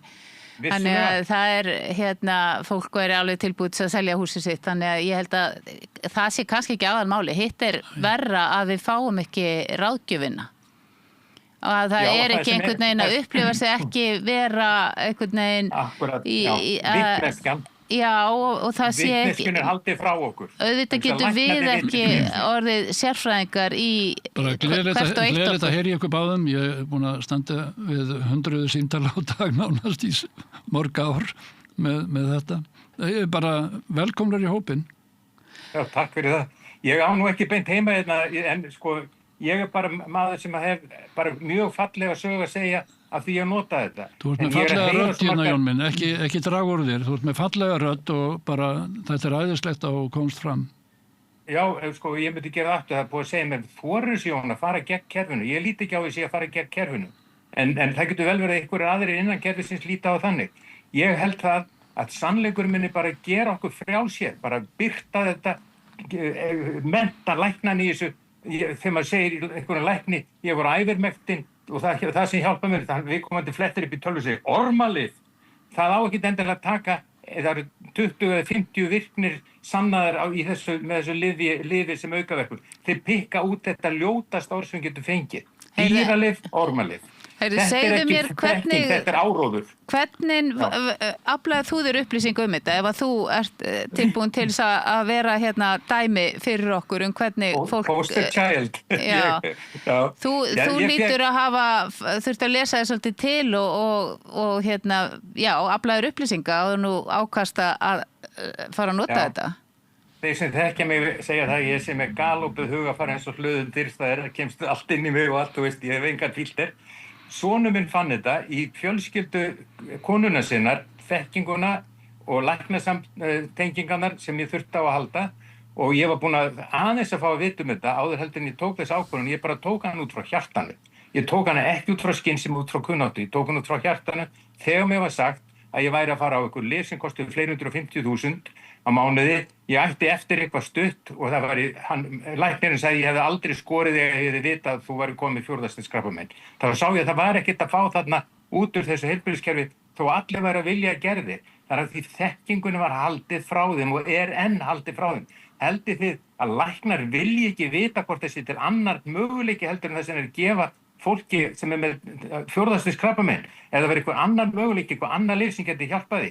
Auðvitað vilja þær vita það. Í dag þeim refsað, í dag þeim bara útskúfaðir, í dag þeir settir til hliðar sem einhvers konar skottulæknar af því að þekkingun er haldið frá okkur, hún er sett niður á eitthvað ormalyfjaplan sem er alrangt. Ekki gleyma hestalyfja líka?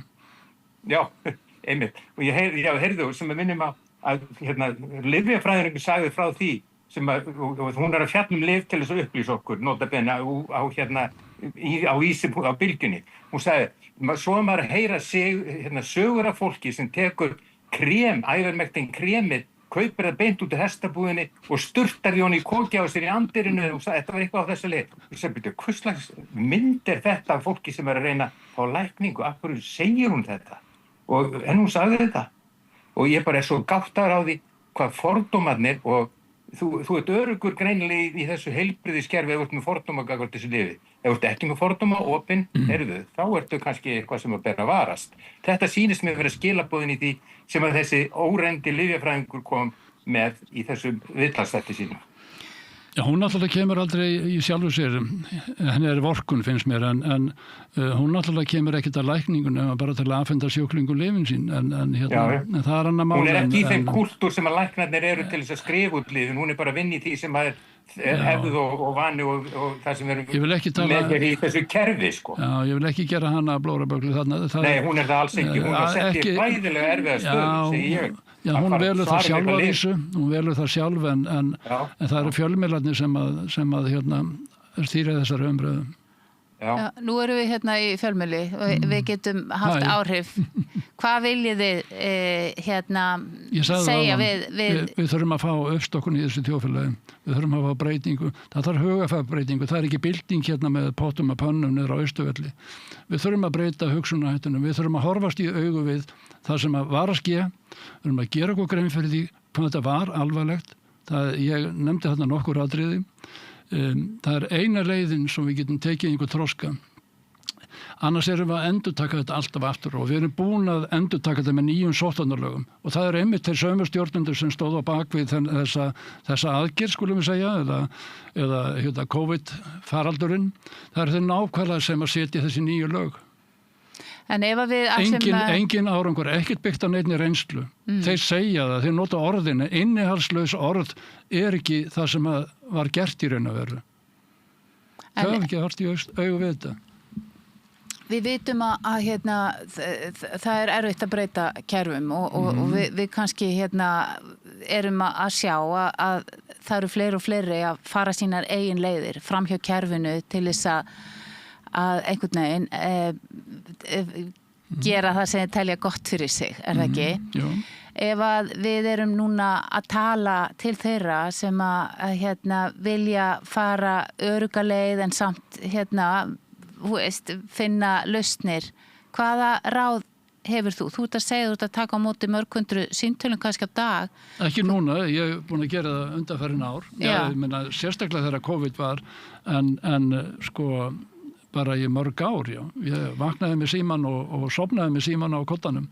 En myndi fólk sem er kannski með greiningu 3. og 4. stigs krabbamein sem er alvarlegur sjúkdómur, geta verið hjá sínum krabbameinslækni og ekki... Jú, fyrir ekki, ég er að miskila. En hann myndi ekki fá þessa meðferð hjá sínum krabbameinslækni. Já, bakgrunnurinn allur, hann er í mól og rúst og ef að þeir fara orðast eins og Jón lendi í þarna með læknin sem sagði, heyrðu, já, ég viðurkenni þetta sé vegna bólulyfsins en ég neita því eða við aðra sjúklinga fyrir ekki en ég, sko, þetta verður ekki skráð hérna niður, skilurðu. Já.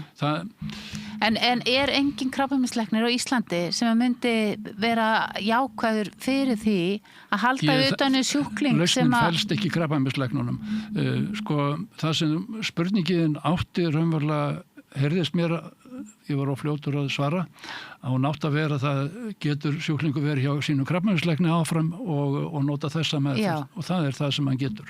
Það er mjög margir. Og eru margir krabbameinslæknar sem myndu sem sagt jafnvel vera tilbúin til að ræða það við sinn sjúkling. Svo síðasti sem ég ræddi við í gær spurði mig þess og ég segi þú varst ekki að passa það að verja mig það er búið að brenna mig upp nokkur sinnum nei, ég ætla ekki að segja frá því. Má ég spyrja það einu, ef íslensku krabbameinslæknir vill ávísa þessu í einhverju magni sem eru þessar 8 sinnum 12 milligram sem ef maður er að fara á einhvern kúr sem á virkilega að bera árangur á þá íslensku verðunum hver borgar? Hann sjálfur, sjúklingurinn.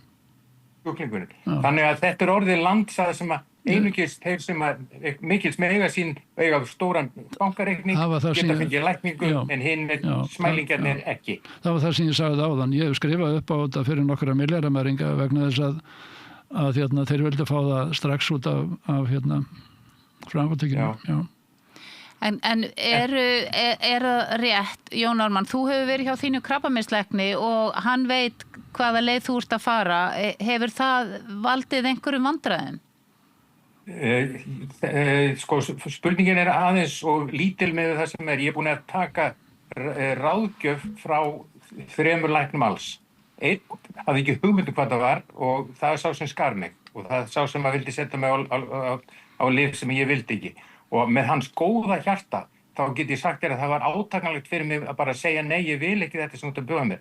Svo fer ég til sérfræðinga, einn af þeim var bara bókstaflega þannig ég sá líkamlega á honum að hann var hræddur þegar ég kom inn og sagði alla prótókollin sem ég vildi fara með sem ég veit að er bara bókstaflega bannvara hjá krabbameinslæknum þegar þá væri ég komin yfir að þetta kúrin sem er í Ameríku. Ég sá hann bara hvað ég hef verið að nota af þeim lyfjum sem ég fekk frá Ameríku.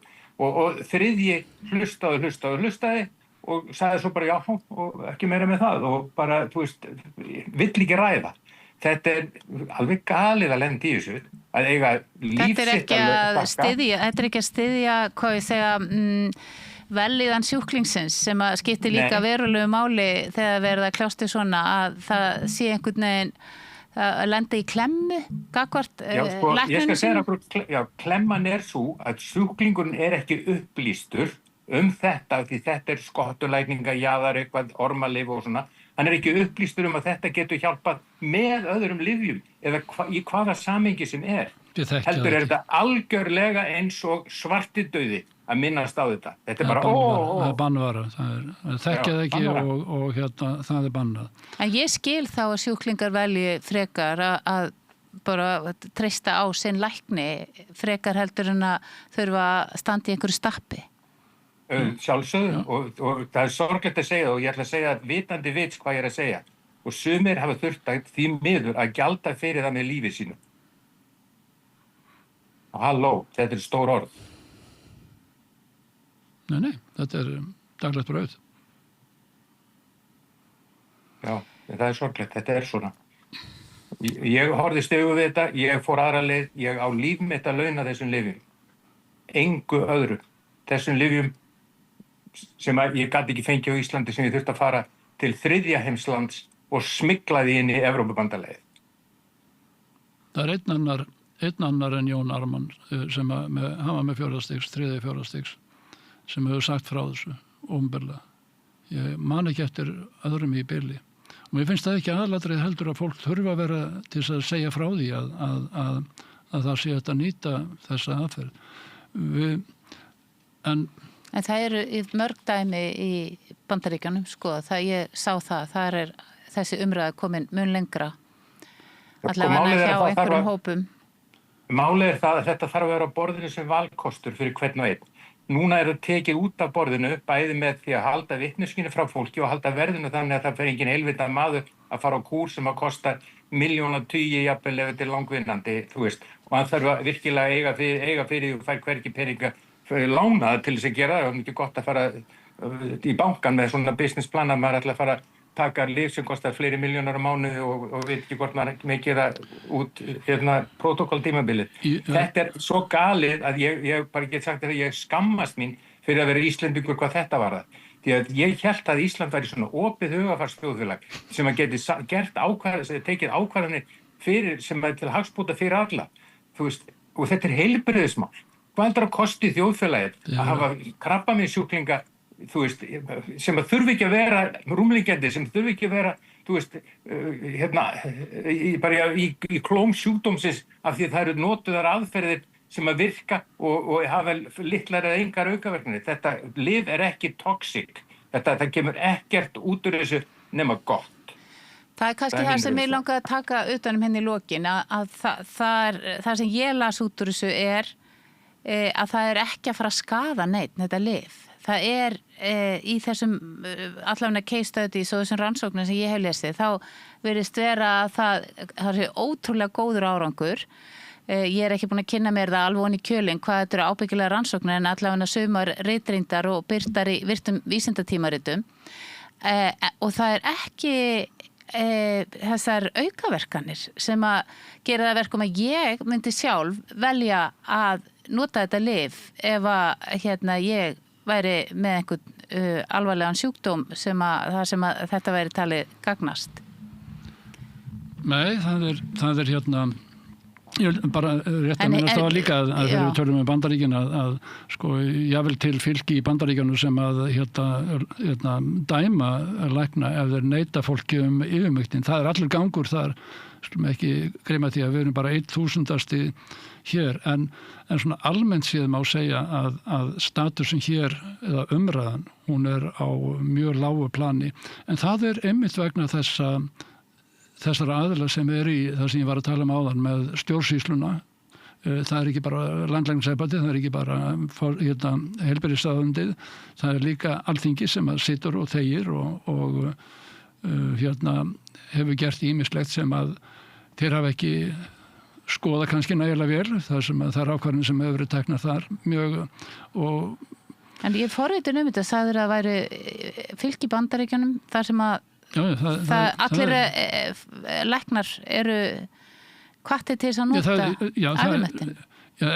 Nú er ég ekki að tala um krabbamein, sko. Nei. En að það sé að læknar geti skrifað upp á það, því að önnur hafa margir vinir mínir þar hafa misleifið eða verið hótað og annað slíkt, sko. Já, það er allur gangur á því, þar. En svo eru fylki sem að hafa tekið það upp að raunverulega varða yfir lög ef þú neitar sjúklingnum það. En ef ég væri milljarðamæringur, ég veit ekki hvað upphæðir ég ætti að vera að tala þá myndi ég búa til alvöru rannsókn sem að væri ekki hægt að hafna af neinum yfirvöldum, þar sem að það væri bara búið að komast nákvæmlega að því hvernig þetta virkar fyrir hverja, hvað það er sem að, þú veist, er það ekki það sem okkur vantar? Ég hef nú talað einmitt í Bandaríkjunum við nokkur svoleiðis og það er hægara sagt en gerst, sko, og það er hægara sagt en gerst. út af því að lyfjafyrirtækin... Já, þessar stóru rannsóknir sem við erum að tala það eru svo kallar RCT eða slembirannsóknir og þær þurfa að vera af svo gríðarlegum fjölda einstaklinga og jafnvel í mörgum löndum ef við erum að tala einhverjar almennilegar stærðir. Robert Kennedy var að tala að hann ætlaði að fara með slíka á stað og ég bara gerir ráð fyrir að það sé einhvað í gangi þar. Já. En það áhugavert. Þar ýmislegt skrítið að gerast. Við erum að tala það margar hundruð miljardar fyrir ekki miljónir, sko, jáfnvel á bandaríkjadala að þetta stórt verkefni, sko, en það eru komnar rannsóknir og við höfum það eru komnar, það eru ekki margar en þó við höfum yfir 6.622 rannsóknir í heildina á yfirmektin en varandi krabbamein og árangur þess þó að rannsóknir hafi staðið í 10-15 ára þá erum við ekki konum við nægilega sterkar vegna það engin áhugi innan lyfjafyrirtækjanna til þess að vera að ógna sínum eigin lyfjum. Þeir reyndu það með Paxlovid og önnur lyf sem reyndu að koma núna með í COVID en má ég koma með kenningu? Eru lyfjafyrirtækin hugsanlega að reyna að búa til sem sagt lyf sem að sambærilegt sem væri hægt að fá enga leyfi á? Væri það ekki skynsamlegt? Bara fyrir heiminn væri það ekki góð lausn. Þú komið kannski svolítið hliðagrein þarna. Ég tekið undir þetta vegna þess að sögum lífefnalíf. Ef við tökum til dæmis, ég ætla ekki að nefna það hérna, en það líf sem við höfum notað gegn til dæmis húðkrabbameini, mjög slæmum og þegar ég sá verkum þess í upphafi þá færða mann bara til að tárast því að árangurinn það góður. Þau hafa gríðarlega miklar aukaverkanir. En það sem svolítið þarna það að virka á nákvæmlega sama efnaferli eins og yfirmektin hefur meðal annars. Já. Og að því að Jón Ármann var að tala sinn blöðruhálskrabbamein að það hefur líka verkun á þann. Þetta það breiðspektra og svo skrítið lyf. Í mínum augum þetta ennþá töfralyf alveg samkvæmt lyfjafræðingar segja eða skýðin sem vita ekkert það. En það eru margir sem hafa verið með blöðruhálskrabbamein sem hafa farið á yfirmektin með góðum árangri og það svo margir prósessar að maður áttar sig ekki á þessu. Ég sagði í gamla daga fyrir mörgum árum síðan ég tek bara að latta á þetta og segi bara ekki meira, ekki býtu hvað sagði hann aftur, ekki telja meira, já, því að ég var komin upp í það marga prósessa að ég sagði þetta orðið erfiðari heldur en að hlusta á sinfóníuhljómsveit vegna þess að þetta svo margir, en svo erum við með, eins og þú komst að, þá erum við með lífefnalyf, mjög skemmtileg, sem eru með nákvæmlega sama inn á prósuna. Ég vil ekki segja að þetta sé vegna þess að þeir sjá það í yfirmektin, við erum samt búin að vera með rannsóknir á því. Já, sko þegar að heildarverkunin svona mikil, það má segja eiginlega það einkenni þau lyf sem eru mikilverk en svo fjölda ferla sem þú hafa áhrif á að það eru nánast engin aukaverkunin af þeim. Já. Það þetta sem sko vegna þess það miklu meira. Mín aðal verkun hvernig það stjórnar allri genabælingu eða örfun til að hafa eftirlit, þar að segja við kallum það epigenetik, þar að segja yfirstjórn allra birtingar á litningum. Það mín áhugamál. Það stærsta verkun af mínum mati til þess að viðhalda heilbrigði og hvað sem gegn sjúkdómum. Dengjufífer, flensu, COVID. Mér langar að fræðast meira þetta lyf. Ertu til að koma í annan þátt og útskýra betur virkun þessara lyfs? Já, ef þú lofar ég að lesa eina grein eða tvær greinar sem ég er búin að skrifa nýlega. Já. Hún heitir mitofagíu. Fólk getur farið inn á Facebook síðan og fundið þessar upplýsingar. Já, þessi Kalli Snæ, hann heldur að skrifa Kalli Snæ, já. Hann óþreytandi alveg. En það mitofagi, ég gerði það með ráði að hafa þetta ekki með einhverju töfra orði. En þetta ég veit ekki hvort að fólk þekkir autofagía, mitofagía. Mitofagía eiginlega með orkukornin að þau stýra sér sjálf. Það að segja, ef það væru truflun af því, þá væru kanser. halló. Sko, Frábært. og það meira heldur en bara Þetta alveg efni nefnilega, mjög áhugavert efni í annan þátt. En má ég spyrja það einu, út af því að nú hef ég tekið viðtal við dótturina sem líka læknir og tengdasonur og þau eru æðisleg. Þau eru æðisleg og þau eru líka að fara óhefbundna leiðir með því að stofna sitt eigið fyrirtæki og kalla það lífstílslæknisfræði. Eru landlæknir reynd að banna það hérna á sín tíma? Vissirðu það? Nei. Við þurfum að laga menninguna, krakkar, við þurfum að laga menninguna á bakvið og mér ekki sérstaklega illa við þegar fólk gerir í vankunnáttu það sem það veit ekki. Við skömmum ekki krakkan okkar 7 ára fyrir það að kunni ekki starffræði. En alveg rétt eins og Jón segir, við þurfum að kenna, en við þurfum líka að hafa einhver moment til þess að sína, við þurfum virkilega að læra eitthvað af þessu og ég held að það sé uppgjör hvað gerði með COVID. Það muni opna svo margar dyr, við þurfum að horfast í augu við sannleikann, krakkar, þetta nauðsynlegt, annars verður engin þróun á þessu og við lifum í einhverju fucking rugli bara eins og við erum að gera núna. Frábært að fá þig, Kallisni. Ég þarf að spyrja það einu. Hvernig notar þú ævermektin fyrir þig og þína fjölskyldu og öll barnabörnin og börnin og eru þið reglulega að taka eina ævermektin pillu? Ásdís, ég setti fyrsta skemað þar sem ég gekk COVID. Ég held ég að byrjaði í september, oktober sjálfur. Ég held ég að sett hann út á svona heildarskema, ég kallaði það minnisblað 1. Held ég, ef ég ekki að ljúga, þá var einhvers staðar október 2020.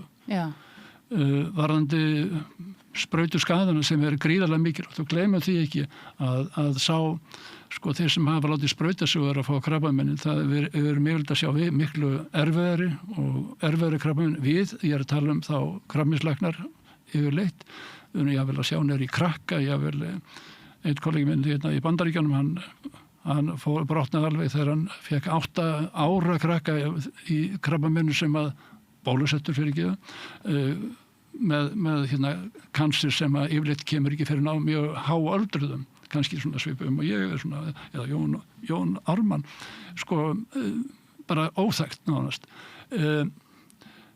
Já, fólk þarf að líka, og ég búin að vera með frá því 2023, 18. ágúst minni með þessi, þá sett ég lista það hvað fólk þyrfti að nota vegna þess að þetta þarf sér þátt nánast.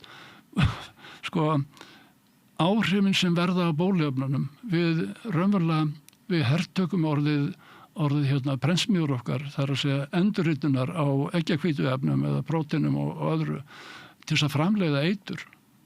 Þetta svo magnað með bóluefnin. Hvað eru skaðleg? Þú ert að segja það. Og fólk þarf að taka þetta daglega og þá hvað lengi, ég hef ekki hugmynd það. Við höfum rannsóknir upp á 3 ár sem sýna að líkaminn heldur áfram að framleiða þessi efni. Hefur það valdið skaða? Nei, ekki hjá öllum og við vitum það nákvæmlega. Við vitum 4,1% að þau deyja fyrstu vikuna, alvarlega skaða. Stór hluti fær ýmsa leiðilega sjúkdóma, hvað síðan tauga, einkenni POTS eða ME eða vöðvaverki, liðverki, meldingar, tauga sjúkdómar, þeir eru 1000-fald. Það faldast í aukningu.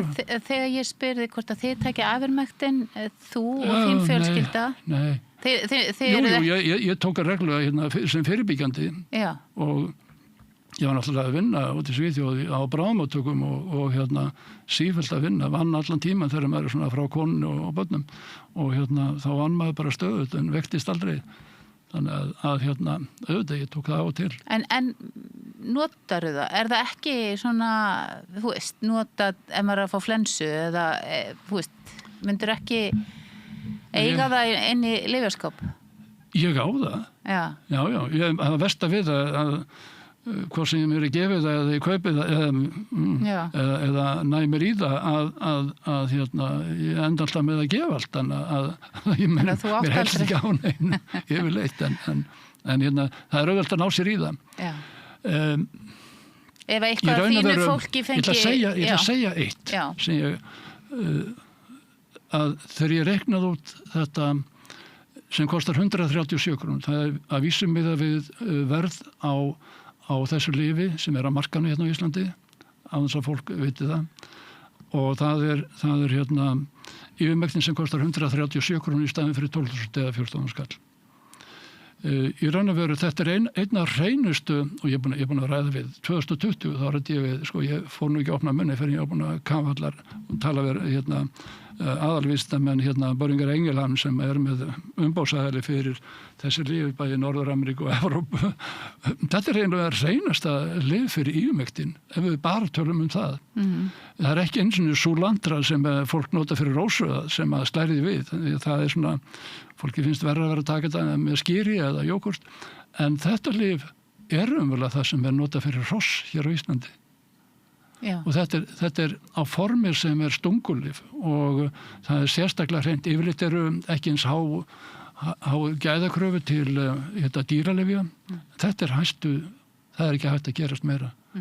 Þegar ég var að ræða við aðalvísindamanni þá sagði, og ég náttúrulega var skeptiskur og sagði, býtu á hverju seinni bara ekki töflur, strákar og þetta var vísindamaður Boehringer Ingelheim sem ég var að ræða við og það hann kallar látt ekki svona.